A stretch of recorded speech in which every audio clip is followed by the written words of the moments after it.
Hello and welcome to an all-new episode of Anime Brain Freeze. We are your hosts. I'm John. And I'm CC. And if you think that was the most annoying way I can do our intro, you will find out that you are sorely mistaken. Oh boy. Oh boy. Anyway, we are here to talk about all the anime we watched for each season. Speaking of which, we made it through our first one. Hooray! Hey! I call that certified. But that also means we got a whole new season ahead of us and should take a look at all the new shows we might or might not be watching in the coming weeks. And yeah, without any further ado, we will do just that in our sneak peek. I get the picture. They try to hit you. They try to kick your window down and out. So in our last sneak peek, we only discussed 4 shows we were interested in, but we talked about each show so long that it was almost close to one of our normal reviews. So we decided to go a slightly different route this time and give each show we took a peek at 1 or 2 sentences of due diligence. So, John, why don't you go ahead and tell us about a show that you watched the first 1 or 2 episodes of? Yeah, sure. There's going to be a lot of crossover between our choices, but one show that I had watched the first episode of was Flying Witch. It's animated by our boys over at JC Staff. And I don't know, just something about it called out to me because I like when stories marry that slice of life with a little bit of the supernatural, because it's all about this young lady who's training to become a witch, and obviously she can fly. I mean, spoilers, if the name of the show doesn't give it away, but from the first episode, it seems very, very pleasant. Yeah, pleasant is the word I would choose as well. It's very calm. It's very quiet in a way. Like it's not super hectic or anything. Even though our main character is a bit of a bumbling person. She's a little bit of an airhead.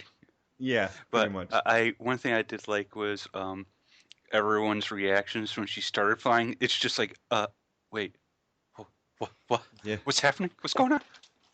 Yeah, but it wasn't like not like, oh my god, it's a witch. I mean, yeah, it wasn't over the top. They were just like, eh. And the looks on their faces painted their reaction for them perfectly. Which is it's funny because the show never tells us that witches are an established thing in this universe before that happens. So I think if I remember correctly, they don't touch on it before that, but they kind of talk about it a little bit later.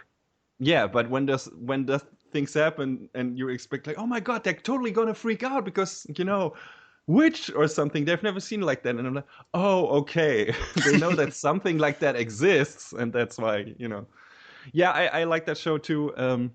I also, like you said, like a bit of slice of life mixed with the supernatural is always interesting. That, weirdly enough, is what is most appealing to me when it comes to the works of one Mr. Stephen King, who always likes to mix like everyday life horror with supernatural horror. And yeah.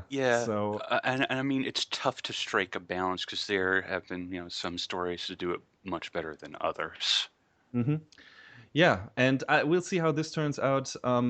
I like the characters, but I don't know if the show is not too quiet for me. Or I've only watched the first episode, but yeah, it might be a bit too. I don't know. Too grounded. It depends. Yeah, if nothing happens, like if there's no basic underlying plot that is going somewhere, and it's just, hey, now our protagonist is doing this today, and now she's doing this today, and hey, this is the daily life of a witch in this universe. That might not like keep me around for the entire run of the show. Yeah, so. I get that. I mean, sometimes that does it for me because it's one of those things. I guess you can't say truth is stranger than fiction kind of story because there are obvious fictional elements at play. Yeah. But yeah, I think I'll stick around for a few more episodes, see how it is. All right. So a show I picked up. Of course, some of the shows I watched in earlier seasons got a second season, which is Concrete Revolution and Ushio and Tora, and I will probably talk about those once they're wrapped up, because I don't see me dropping those now. So yeah, we'll get to that later. A show that I'm not sure if I will keep it around actually is Phoenix Wright Ace Attorney. Yeah, about that. It's a bit of a mess, or bit is an understatement actually. A1 spent all of their budget on Erased. Yeah, well, that's the question. I feel like, I don't know. Was Capcom the cheap one here again? You know, that's possible. Yeah, I feel it's likely. Because, yeah, this show looks like ass. This show looks like total ass, while it shouldn't. I mean, a lot of people, I don't know if all of our listeners know the Ace Attorney or Gak-Ten Saiban series, which is a big, like, visual novel-esque franchise by Nintendo, where you know, by Capcom. Sorry, for Nintendo consoles. Which is funny because it started off as a Game Boy Advance launch title in Japan, and look how big it's gotten. Which I think it's great. I think it's great that the series has gotten to where it is, but the show doesn't do it the justice it deserves. Yeah, kind of doesn't. I mean, I only played the first game. I liked it well enough, but I'm not a big fan of visual novels, and you know, I don't know. I can't really connect to those as well as I want to. So I was like, hey, maybe. So I don't have to play this myself. I can either, watch someone play it or instead watch this anime. And yeah, I might keep around just to do that, to know where the story goes, if they don't just cover the first game and be done with it, because I already know the story of that one. I have a feeling that they're probably only going to do the first game.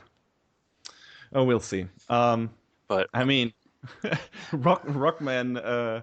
Mega Man Battle Network got like 5 seasons or something, so why not Ace Attorney, which is a much more successful franchise? They tried to cover, they did cover all 6 of the Battle Network games, and they tried to do Star Force, but they didn't get to the 3rd game, which is a shame because it's my favorite Star Force game.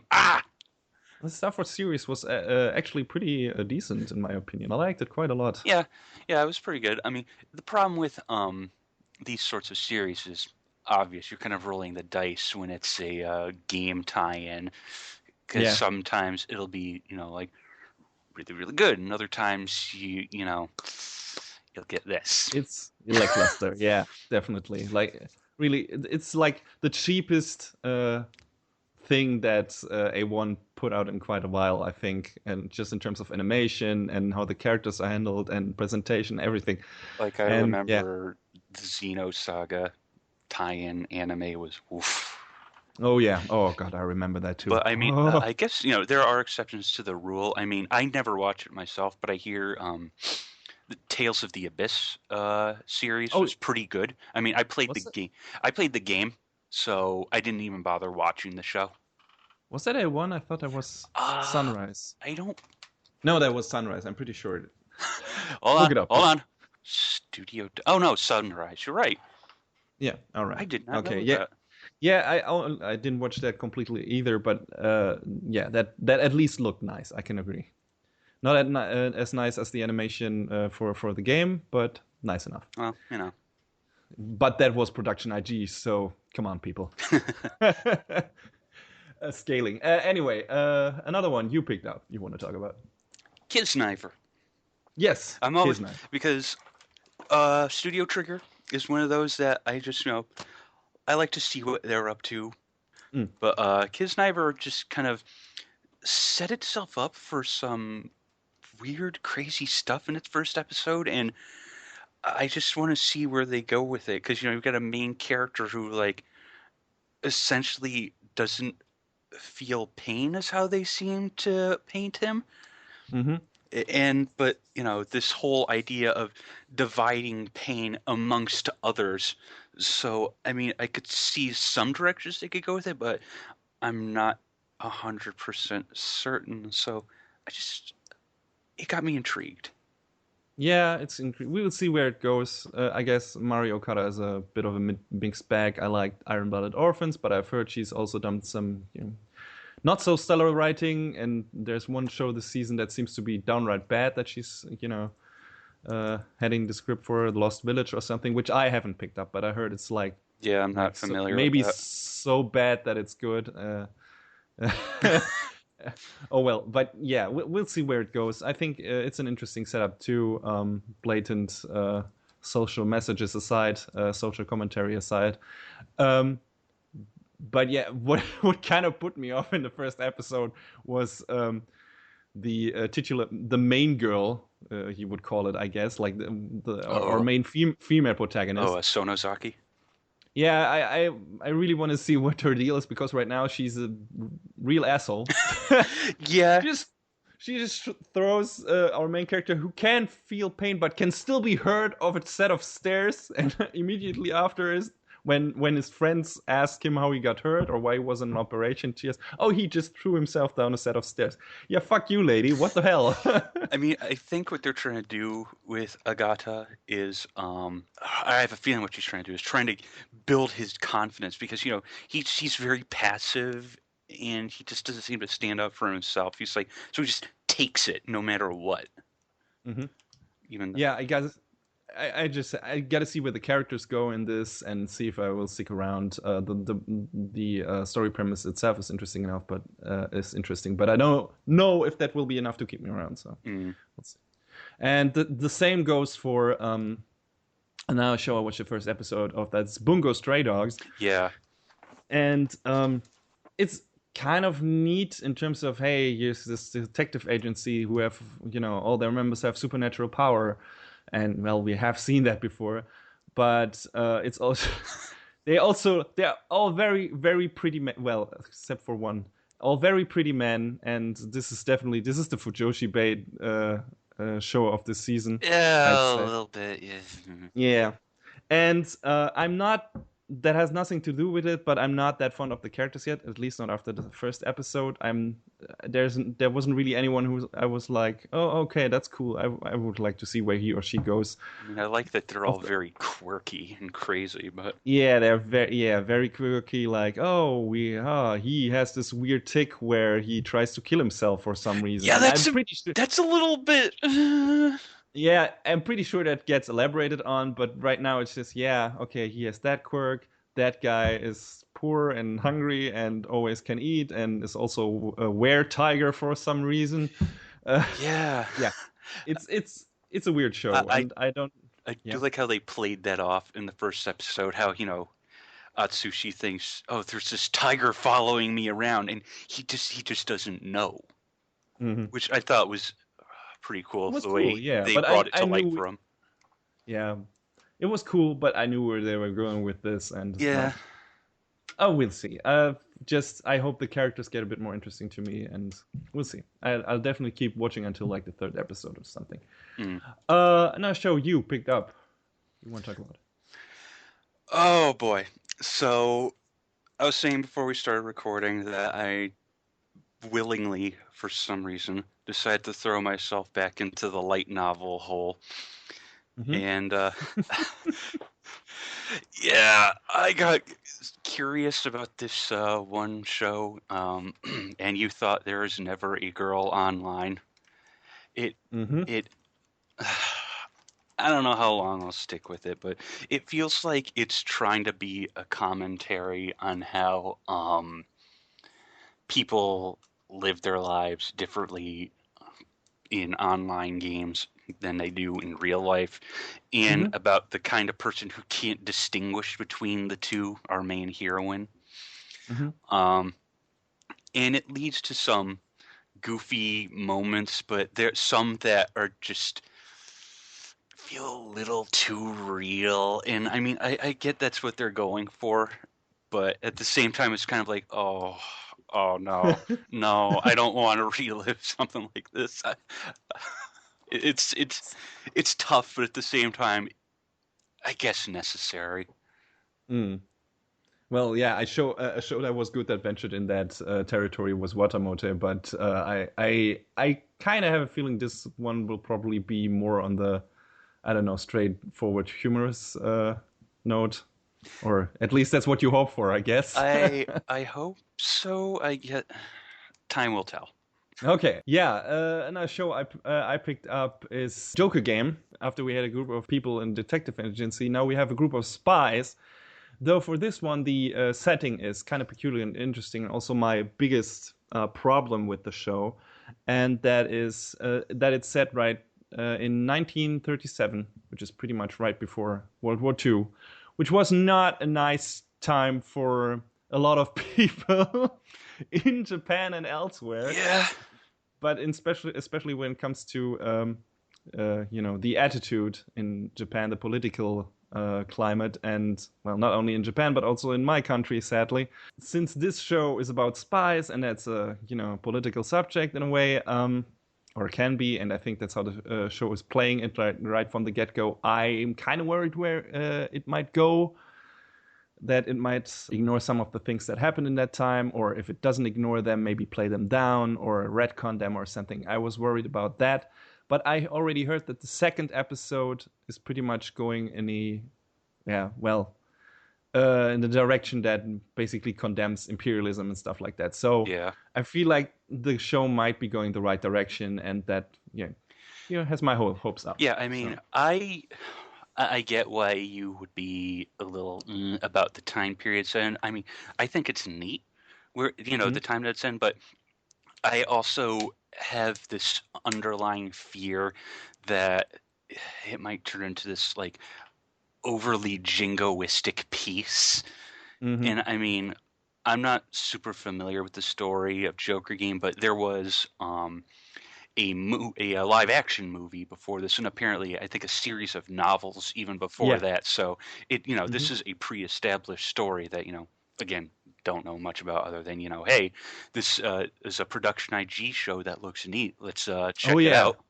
That's what is definitely going to keep me around for now. Are the visuals, because despite the characters not looking that vastly different from each other in terms of design, the animation is top notch and everything. So this is production IG at their best, I guess. And I said, I think a couple of days ago, that they could probably get away with or they're trying to get away with character designs like that because they're trying to keep it a little more grounded in something resembling reality.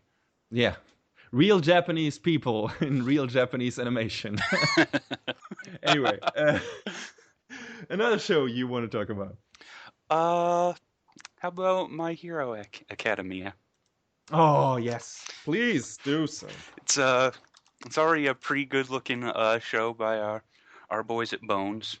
I mean, I don't think it's any secret that you and I have a very deep love for Studio Bones.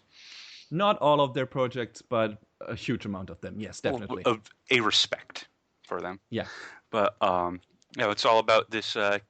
It's about this world where there are superheroes, and this one kid, Deku, or whatever his actual name was, Izuku. Just say Deku, it works.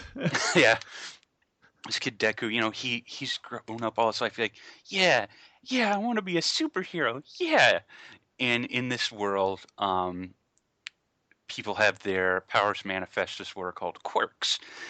And one day, Deku and his mother go to the doctor and it's like, kid, you don't got no quirks. You're not special. And it's like, oh. And you feel really bad for him because like there's just one thing that he wanted to do with his life, and he's not sure now how to go about it. And I feel like there's a really good emotional investment in his struggle. Yeah, exactly. It's really interesting. He idolizes this one superhero who was the first hero to appear or something, All Might. Yeah. Or at least he's the biggest one. He's like his idol, and that's what drove him to, I want to become a hero. I can't wait until I'm a hero. And bam, kid, you should give up. You can't become a hero because you don't have any quirks. And from that moment on, he just started his notebooks where he basically wrote down every hero villain encounter and all strength and weaknesses and how heroes go about saving people, and he got all that detailed in his little sketchbooks. And that's it's pretty neat. But all his classmates, his friend in quotes, who's like the biggest asshole on the fucking show, is always putting him down for not having any quirks and trying to get into the same academy as him just through his grades and not having quirks and stuff like that. So, Deku has a heart of gold, though, so, Yeah, he does. And I think I already liked the first episode and was like, yeah, this is completely up my alley. But then the second episode him is like, oh my god, this is the best thing. I love it. I love you, Deku. I love this show. I love you, All Might. I love everything about this.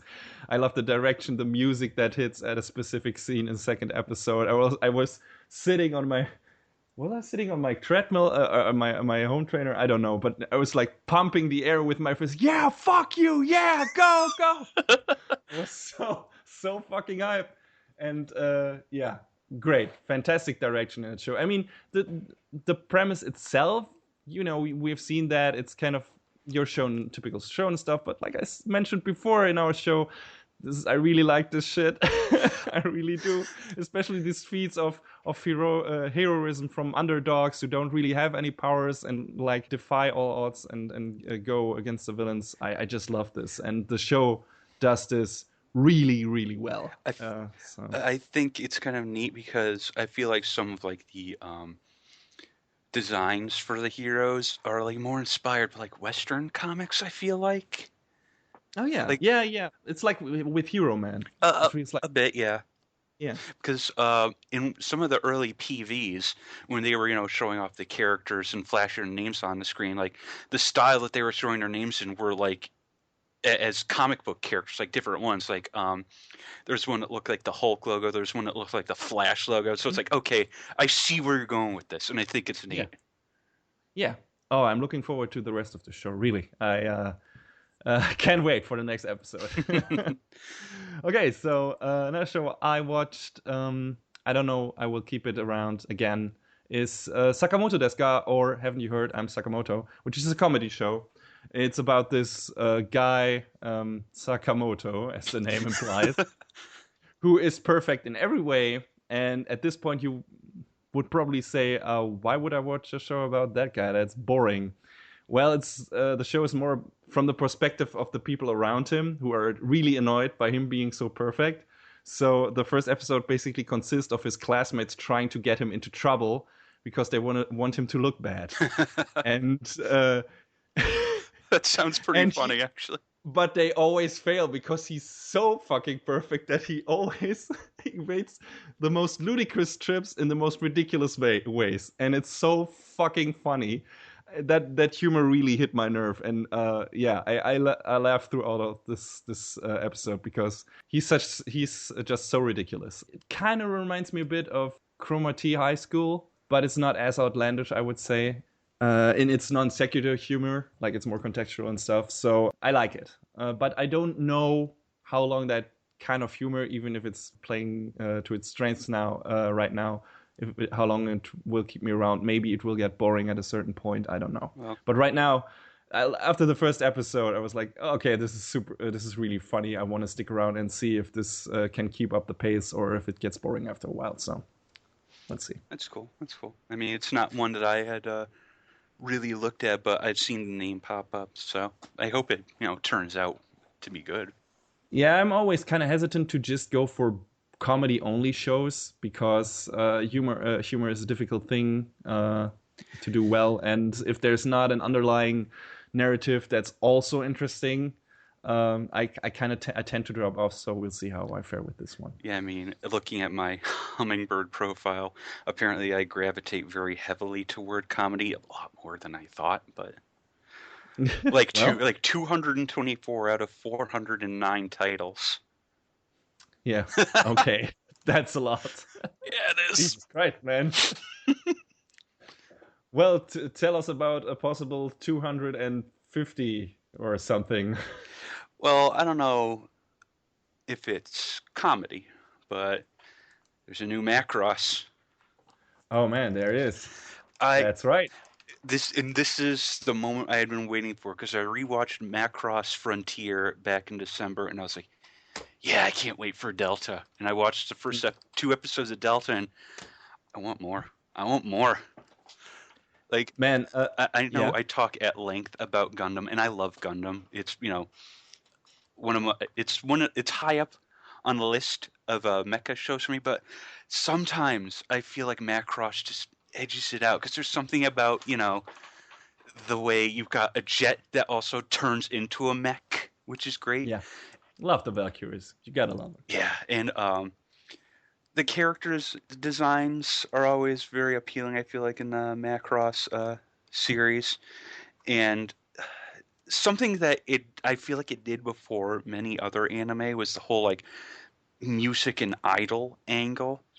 Mm-hmm. But it does it. Yeah, Oh god. it feels like a mix. It feels like a mix between your typical Macross with the idol thing this time around, but now with a bit of Symphogear sprinkled in because the idols actually fight, kinda. Yeah. So that's cool. It's not like they sing for love and bring people together, but they also kick ass while doing that. Well, I mean, and it's heal people, not only from a distance. Yeah, and I mean, I guess it's necessary this time around for them to be more involved in combat, just because of the big whole VAR syndrome thing that's part of the story. Yeah. Where suddenly people are like, "Oh, hey, I feel like being violent today," and it's like, "Oh, well, either you got to put them down or have one of the idols who are part of a group called Walkure take care of them." So far, it's been just men that got violent, right? Or did I miss something in the first episode? I mean, I don't think I've seen any women yet, but I mean, there's it's only 2 episodes in, so there's time. Yeah, and I wasn't like hooked immediately because it's CG Max again. Though for Max that's okay, but it's always a bit choppy when it comes to TV shows, TV anime, like the CGI is. I feel, but I got this nice tool that like raises the frame count for this stuff to 60 frames, so it looks better then. And yeah, and then at the end of the first episode, or like the last third, fucking Ikenai Borderline. Yes! That song, man. Oh my god. When they start singing that song. Yeah. So that's one of the best insert songs in an anime I've heard in quite a while. And at that moment I was hooked. So I'm firmly on board for this one. Yeah, and I'm just for that simple reason. And I'm glad in the first episode. I don't know if you watched the preview that was back in like December or January. No. The end of the episode, of the preview episode, I should say, was a lot sooner than the end of the actual first episode. So I'm glad, they kind of had some extra scenes in there and that they were able to drag out Ikenai Borderline. Mm-hmm. But yeah, definitely going to keep watching. Yep, me too. Another thing I will definitely keep on watching is, of course, JoJo's Bizarre Adventure Diamond is Unbreakable. Oh, hell yeah. Hell yeah. And of course, after our big JoJo episode, we already said that new JoJo's is coming this season, and that is Diamond is Unbreakable with the new protagonist, Josuke. But Jotaro is also making a return, and this is all set this time around in this one rural town of, I forgot its name. Moriocho, I think. Yeah, typical small Japanese town. And at least for the first 2 episodes, they're like hunting this the most evil person on the planet besides Dio, I have a feeling. At least when it comes to the description. Yeah, he killed that many people and then he raped them, or the other way around. We don't know. Yeah, he just seems like he was killing just for the sake of killing. And it's like, yeah, I get that, they're trying to set it up for, hey, this is what this is going to be. This is the kind of scum they're going to deal with. But I feel like this guy was particularly nasty. Yeah, and it's kind of only, I guess he was only the setup for characters, but I think they were alluding to the fact that he was working for someone, or I don't know. Maybe. Yeah, we'll see. It's JoJo's. It's fantastic. It's funny. I mean, Araki goes into full dog killing mode in the second episode already. Again, that was tough, man. That was nasty, even for his standards. Holy shit! Anyway, it's fun. It looks great. Got a great opening and ending theme again. So yeah, looking forward to more, man. It's JoJo's. What more can you say? This is definitely you will have a review of that in Wait, no, the season after this, because it's going to run for 38 episodes, I think. Yeah, it's not going to be for like 2 more seasons after this. 2 more seasons, right? Yeah, exactly. So, yeah, it's going to be around for quite a while, but I'm looking forward to more. Jojo's is always great. Another show you want to talk about? I think we hit on all of my major picks. Oh, all right. So I got 2 more. Another one I'm not sure I'm going to stick around for, and that's Twin Star Exorcists, or I forgot the Japanese name. Sosei no Onmyoji. Yes. So, this is even more typical shonen fare stuff. Weird dude with a tragic past who, is also the strongest exorcist on a fucking planet, apparently, stumbles into a girl with a quirky demeanor. She's not talking much or something, and when she talks in this really reduced way. Benio is very obstinate, let's say. Yeah. And you've seen that setup before, and it doesn't really do anything special with what it has.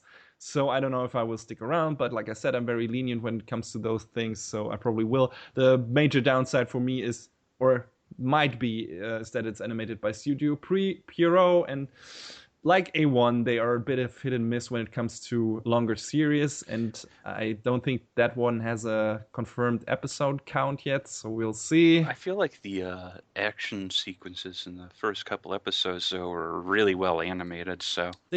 They were decent, and there's that standout episode in the first episode where our main guy delivers a righteous shoryuken to the face of a monster. That was pretty damn awesome. But they were not excellent or something. It's good for Pierrot, but it's still just alright when you compare it to other studios. So I know that's not particularly fair. But I feel like I've seen better, even Pierrot do better in Tokyo Ghoul, for example. But then again, maybe that it was a more popular manga series and they got a bigger budget for that. So I don't know. We'll see. For now, that's not a definite lock. I don't know about you. You seem kind of lukewarm about it too. I think I've seen what I want to see out of it. All right. Oh, there you go. Then that's probably, if I stick around, that's probably going to be a solo review for me. Anyway, but the last show I'm going to touch on that for a lot of people seems to be the show of the season already. If it's not Jojo's, it's Kabaneri of the Iron Fortress. Or at least it's one of the most promising shows. It's by, I think, the same director who did Attack on Titan. Yeah, Tetsuro Araki. Yeah. And you can see the style. It's very comparable to Attack on Titan. You got these, you got this post-apocalyptic setting with different villages connected by just by train rails, and between those areas and the villages, they're zombies running around, and if they bite you, well, you turn into one as well. The specifics of this disease have not been explained yet correctly, but or entirely. But yeah, that's what the main setting is, and it's basic, we know some of the stuff from Attack on Titan, but it looks much better than Attack on Titan in my opinion, just in terms of character designs and maybe even overall animation, even though it's again by the same Studio Wit. The character designs and the artwork are absolutely gorgeous in Kabaneri. I watched the first episode, still waiting on the second one because it technically hasn't aired yet, but watching the first episode, I was like, wow, because it looks very old school, like 70s, 80s character designs, and the animation was really fluid, and I won't take away from it that it's very attractive, but I don't know how long I'm going to stick around because there were some moments that I'm not sure I have the stomach for. Did you watch all of Attack on Titan? I did, and I'm amazed I got through that. Yeah, that's what I'm asking. If you got to Titan, I kind of want to believe you can get through this, but we'll see. I mean, I'm going to watch the second episode when it airs later, and then I'll probably render my decision whether I want to continue based on that. Don't get me wrong. I agree. It's harsh stuff. This is so dark, and despite its beautiful artwork, it's very grim. Yeah, we'll see where it goes. I like these dark post apocalyptic settings and the violence of it all. So for me, it depends on what they do with it. If the writing is good, if the main character is interesting, and where they go with the overall story and everything. So yeah. But for now, this is a lock because it just looks so fucking stellar, and I hope Studio Wick can up that level of quality. So we'll see. Anyway, that's it for the sneak peek. So from a bunch of series that are really promising, or yeah, most of them anyway, to one that definitely didn't fulfill its potential, if it ever had any to begin with.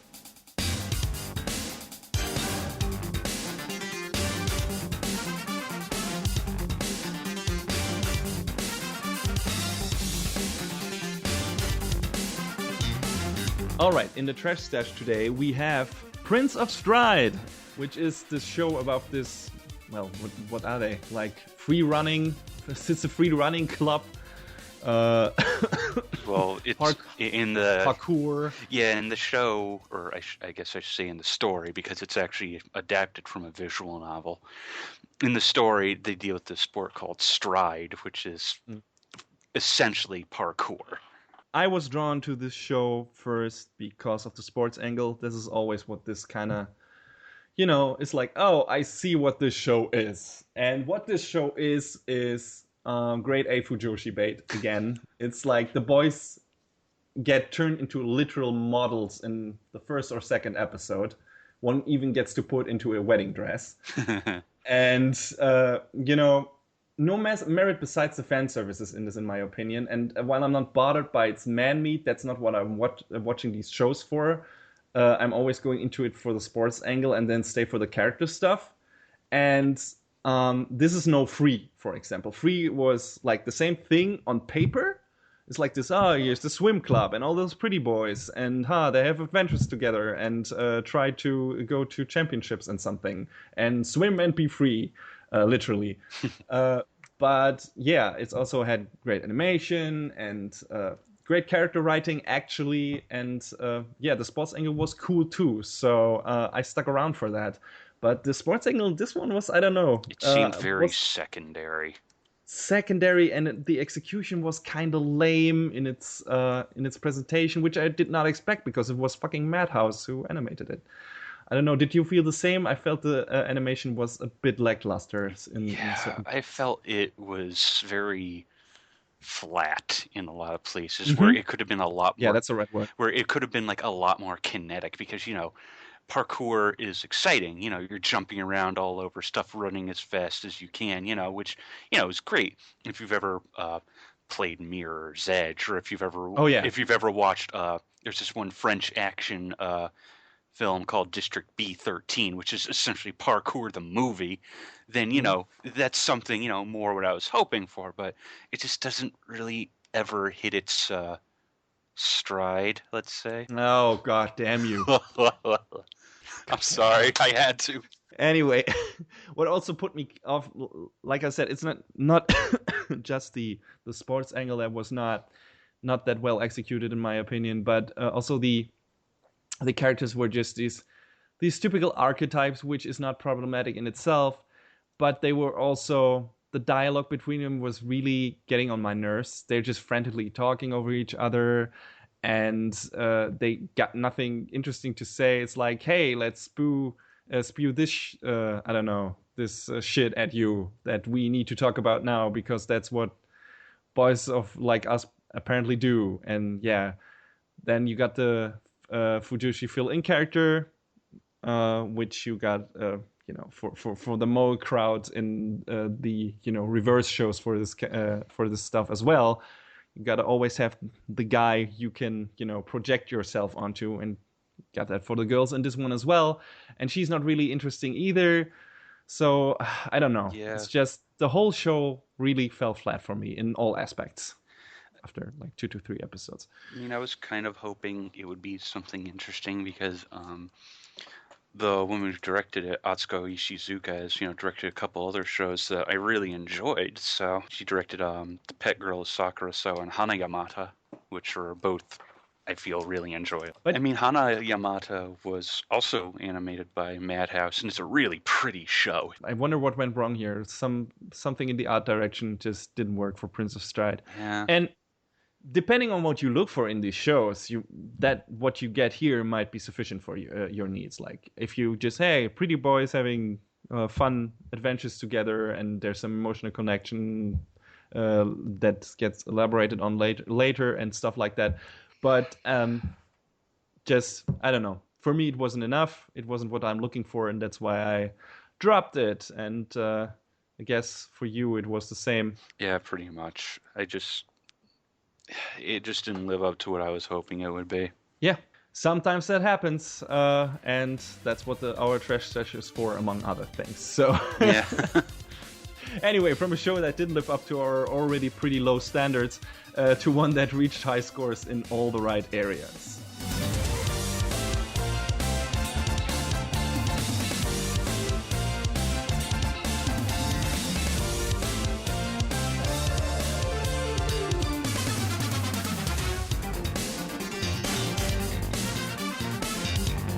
Yeah, so I think the big critical darling from the past season was a little something called Erased, or Boku Dakegai Nai Machi, if you want to sound like a weeb.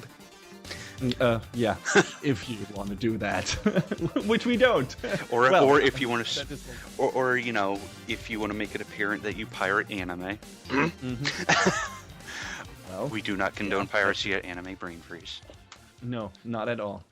We might occasionally have to use it because some companies are very shit about not, offering their show to streaming services. Macross. And you fucking Macross. Or well, that's not their fault. There's some licensing shenanigans for that series Yeah. in general. But yeah, that's when you have to rely on piracy to get your anime fix, I guess, Yeah. or you have to wait, which we hate. So there you go. Anyway, Erased. back to Erased. Yes. We talked about this before, but it's all about this guy, Satoru Fujinuma, who's a struggling manga artist. He has kind of a very ho-hum, ordinary life where he works as a pizza delivery guy, and he's trying to break out of that. But he discovers one day that he has the power, albeit not of his own volition, but he can turn back time, and he uses that to prevent like people from getting hurt or killed or whatnot. And it's displayed, very prominently in our first episode, where he saves a kid from getting run over by a tractor trailer, where the driver died from a heart attack. But he finds out very soon after that he ends up having to use this power to save someone who's a lot closer to him, and it ends up sending him way back further than he thought, like all the way back to his formative years in elementary school. And his adventure begins almost 20 years in the past from where he currently is. Mm-hmm. And we get some nice black bars at the at the top and bottom for his for the episodes that are set in the past, to have like this cinematic feeling for it, and distinguishes from from the present, from the stuff that's set in the present time. Yeah, like how they use the film reels to illustrate that something is a flashback or is in the past, which is neat. Yeah, there are a lot of neat, little, visual tricks in the show that highlight specific things, and that speaks for its great direction. Speaking of which, it's directed by Tomohiko Ito, who did a lot of storyboards and also directed Occult Academy, Silver Spoon, and a very familiar name, Sword Art Online. Well, the story in Sword Art was pretty shit, but I remember that direction to be pretty good. Like, the show, Sword Art looked great. I guess we can't blame A1 for Reki Kawahara's mistakes. No, probably not. Still, it was a surprise how well Erased turned out after I read he had, that Ito had a hand in sword art. So I'm glad. Yeah, it's adapted from the manga by Kei Sanbei and produced by A1 Pictures, who came through, I gotta say. Wouldn't you agree? Oh yeah, the quality on the show was probably some of their best from beginning to end. Most of these episodes look great, and especially the stuff that's set in the past. It's very moody, it's very atmospheric, the coloring is really great. Yeah, it's just, the show looks fantastic. There's no way talking around it, and they might have a few shortcuts in a few episodes, but if they or had to use them when it comes to the animation, but if they did, they weren't as so prominent that I noticed them. So yeah, great looking show, just fantastic. The script is by by Taku Kishimoto, who wrote the script for Bunny Drop, Haikyuu, and our new coming show this season, Jojo game.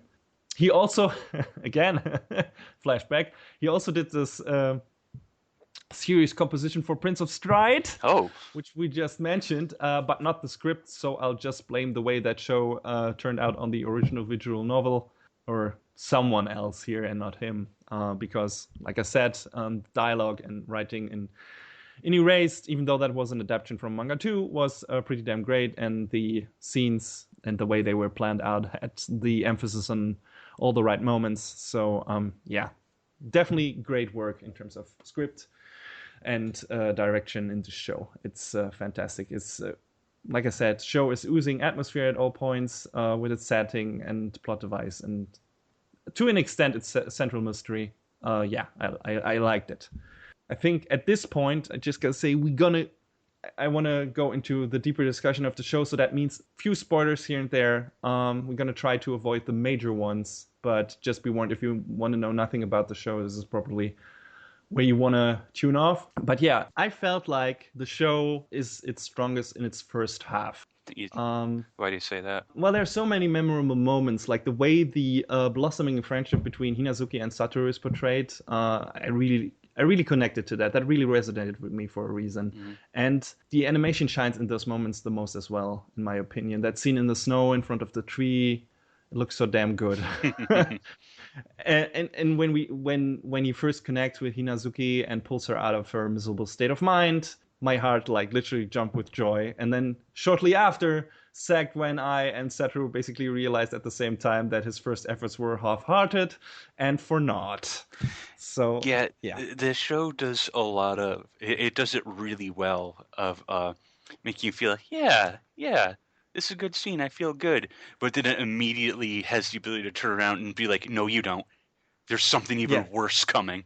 It's like it pulls your heartstrings, and it does a really good job at certain points to give you a false sense of security. It's also one of the most interesting things of the show, and that's one that actually goes throughout the whole series. Satoru fails. He's not like this perfect shonen protagonist you don't get the feeling of that in the beginning, because he's also in a state of his life where he doesn't really know where he goes. But once you know that thing happens to him and he gets transported to the past, I got a feeling at the beginning that he was like, oh, okay, this is like where he goes into full-on hero mode, and he becomes the guy who just goes for it and saves like the day, because he knows he got knowledge from the future, and he's a more adult person than the kids around him. He can play all of them, like, because he has the knowledge of a 20-year-old or something, right? Yeah. That's not fully grown up, but, he has an advantage. And to an extent, he makes use of that,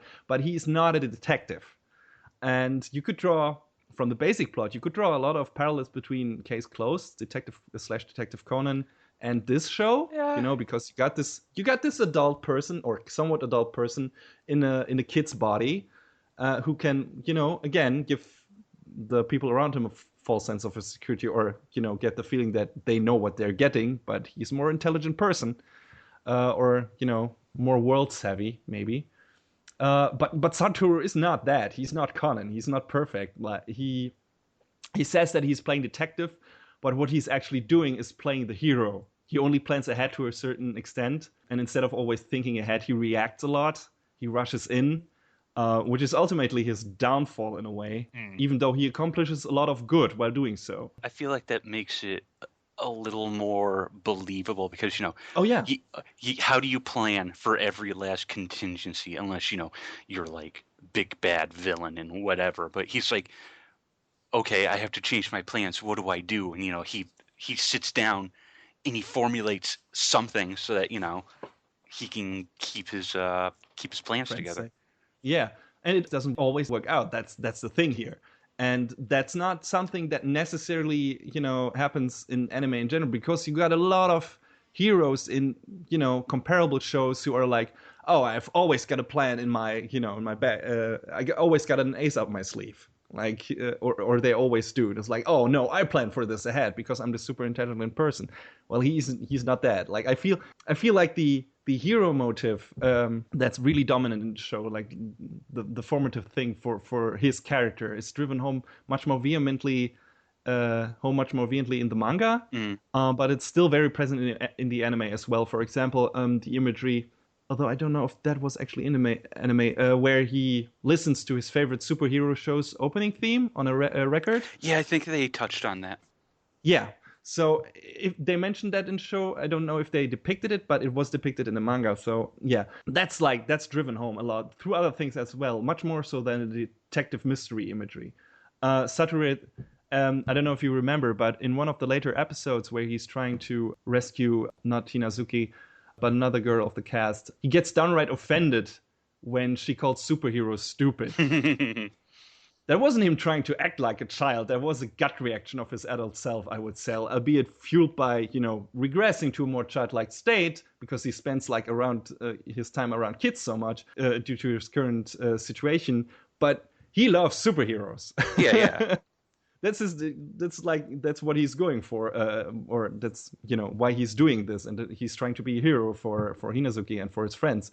And superhero themed manga and TV shows were probably the reason he decided to be a mangaka in the first place. I think that's reasonable. It makes sense. Yeah, so him acting and reacting the way he does throughout the series is pretty much in line with the imagery that formed his early, base definition of a heroic person. I also think it's pretty safe to say one of the show's motives is to compare these kinds of childish ideals that he has from watching those hero shows and everything to the harsh nature of reality by always, playing him and the viewer and putting the whole thing on its head by, showing, no, in reality, it doesn't work like that, kid. You got to make different plans, and you can't account for everything. Like we already said, some of his plans fail, and they fail in a very horrible way. Playing detective is just that. Being a hero is more than what your movies, TV shows, and comics painted to be, etc. In the last third of the show, I heard a lot.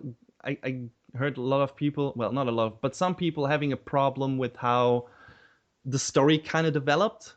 Like once he resolves that one conflict from the first half, we get into a bit of where he tries to basically rescue the rest of his friends, make sure that they're safe from the killer, and then we get in the last third we pretty much get the big reveal who the killer is and everything.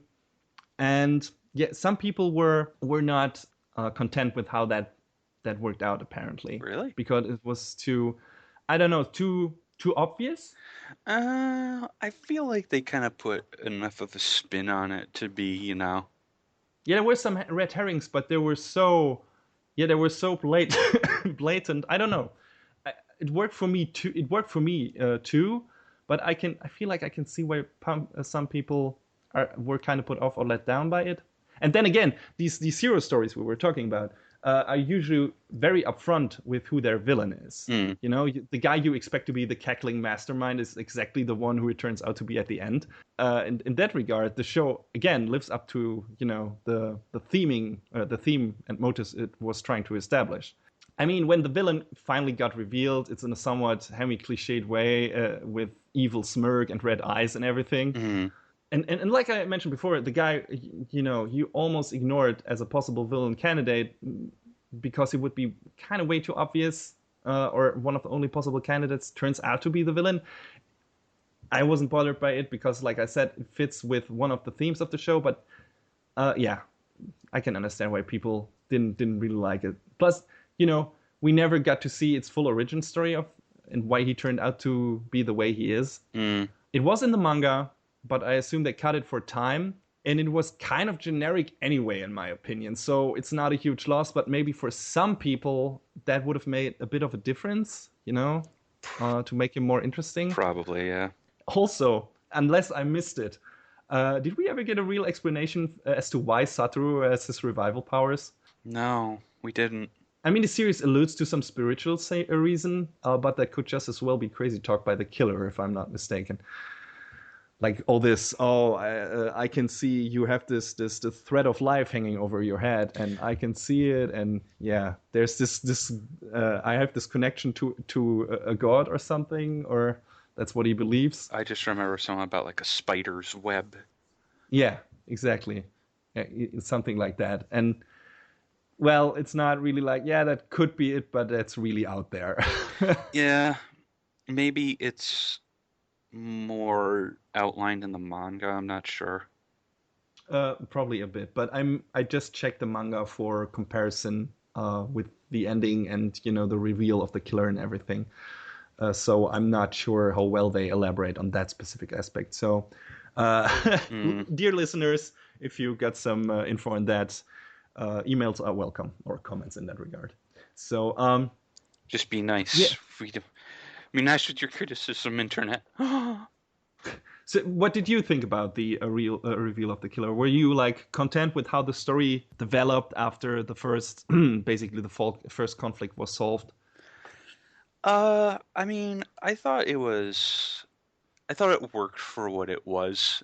I see where you're going for where some people might be like, oh, because it does get to a point where it's like, yeah, it's this person.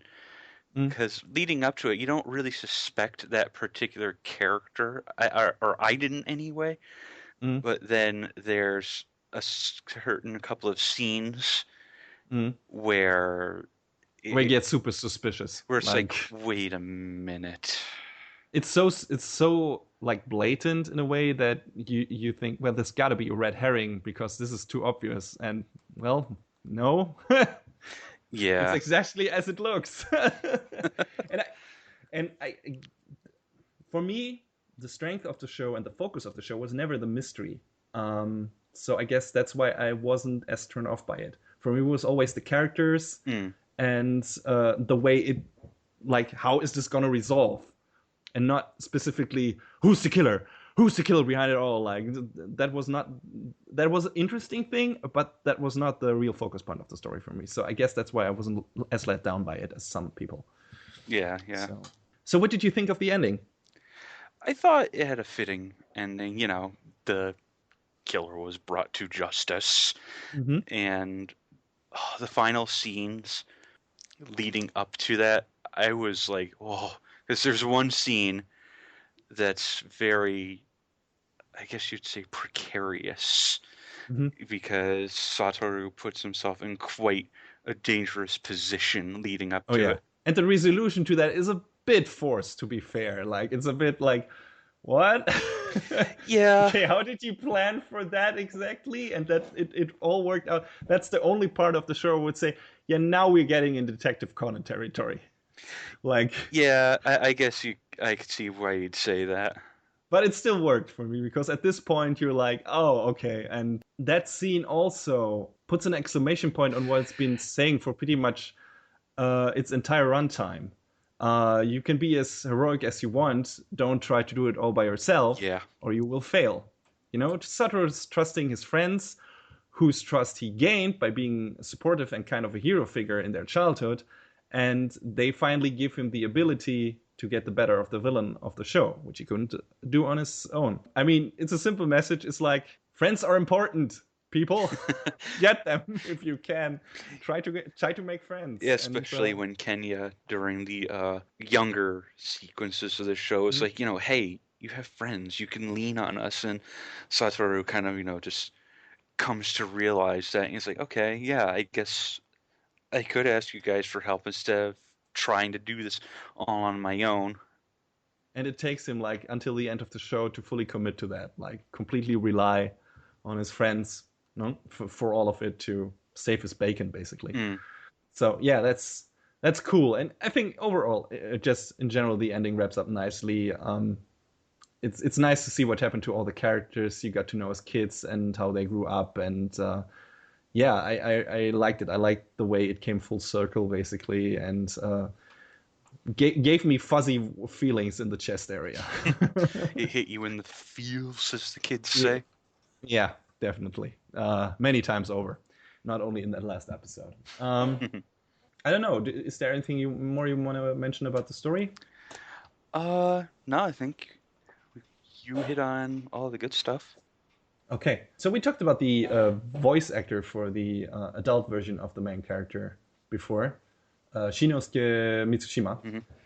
And I was like saying in our sneak peek for last season when we talked about it, Race, I was like, I don't know if I really like his performance because it's subdued. It reminds me a bit of Hideaki Anno's performance in The Wind Rises, who's also not a professional seiyuu, and I don't know if I like it, if it's emotional enough for certain scenes. And Mitsushima's performance wasn't as alienating as Anno's, and his voice work really grew on me after a while. I don't know if you agree, but I liked it. Yeah, I mean, I do feel, though, that Tao Tsuchiya, the one who played him as a child, was a bit more expressive. But, I guess you could make the argument that people's temperaments change as they Yeah. age. So Mitsushima, I fit the bill, I guess you could say. Yeah, definitely. It works for that specific character. I don't know if for others as well, but for this one, for this version of the character, it works. The soundtrack is also great in that show by good old Yuki Kajira. Mm-hmm. And it's pretty much stellar throughout the whole series, in my opinion. Just really highlights the emotional moments and in the best way, and also makes you fear for the characters at certain points when things get really, really dangerous. And Yeah, she's really got a knack for nailing the atmosphere with her music. Also great openings and endings. I think Sorewa Chisa no Hikari no Yona is one of my favorite ending themes now. It's by Sayuri, and it always worked great as a very emotional send-off after an equally emotional episode. I don't know, the way it starts with its somber guitar and everything. Yeah, it's very very appropriate for the subject matter. What did you think about the opening by Asian Kung Fu Generation? Well, I mean, I love Asian Kung Fu Generation. I feel like it had been a while since I'd heard them with this intro, but the intro touches on a lot of really neat stuff with some subtle, some not so subtle with its imagery. Oh yeah, in the second to last episode, I believe, the last episode where one of the scenes where a lot of it changes, like from the previous incarnations of the intro. There were I believe 3 different versions of the intro. There was the initial one, then there was the one where a certain character is absent entirely, and it kind of paints every scene in like an entirely different light. And then at the end, where in the first intro, like there's a whole, I guess you could say, the appearance of certain characters is redacted, but they're not during the final intro sequence. Just because, now we know who everyone is, now we know what's going on with the story, and I feel like, it worked out as an equivalent for the truth is now known. Yeah, I like it when anime do that with their when they play with their intros and like change them accordingly to the story development and give you a few hints here and there about what's happening. And I like that. I like that with JoJo's. I like this with this one, and I hope I can see more of that for other series. It's neat. Although it gets bad if things get too spoilery. Second opening of Attack on Titan was one of those cases because it basically gave away who the bad guy in the second part of that first season is, and that was kind of dumb. Yeah. Well, this one didn't. So I mean, I know I mentioned him before in one of our previous recordings, but there's this guy. goes by the name Jeff Thu, and he's got a YouTube channel called Mother's Basement. In one of his recent videos, he actually talked about the intro sequence for Erased, and he really broke it down in an interesting way. Okay, that's a recommendation. Check that out if you have the time. Go to YouTube and check out my Mother's Basement for an analysis of that. Yeah, he likes pointing out different things like various opening sequences and different shows and movies and whatnot. It's pretty cool. I like listening to what he has to say about stuff. Mm-hmm. Do you have any favorite character in that show, or I don't know? I feel like for myself, this is I pretty much like the entire cast. Yeah. So it's hard to pick this time around. It's like, of course you got the main characters, but there's a lot of interesting side players as well. And I don't know, who were your favorites? If you would try to name any of them. I mean, I like Satoru because he's all throughout the show trying to do the right thing, and help whoever he can. I also really like his mother. Oh yeah, because great character. She obviously looked out for him, but she didn't take anyone's shit really.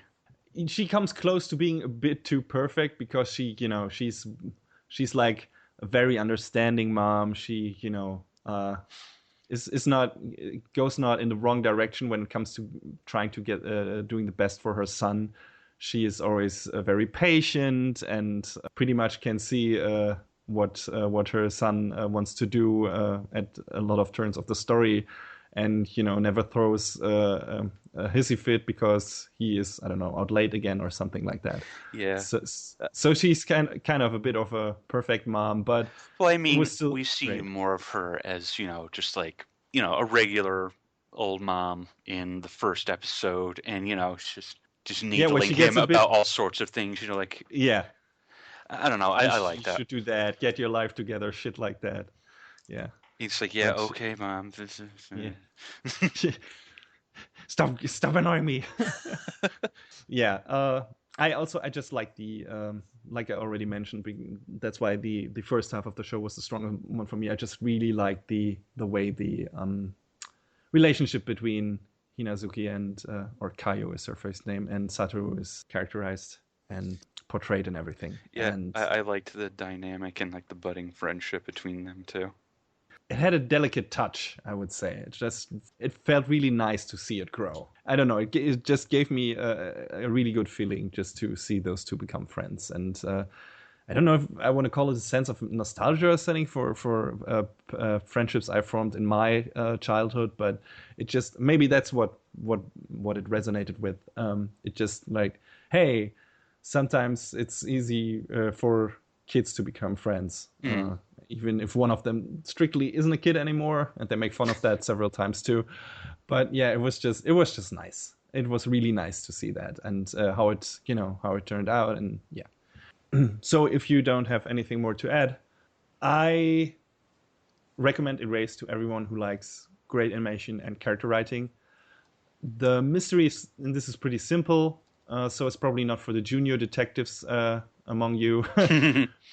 But I, for myself, was just enthralled by the presentation, the characters, the story, and the emotions in that show for pretty much its entire runtime. John, seems like you felt the same. Yeah. So, neat little show. Definitely the highlight of last season for us. Yeah, go and check it out. Nothing more to say about this one. It's a good show. It's a good show.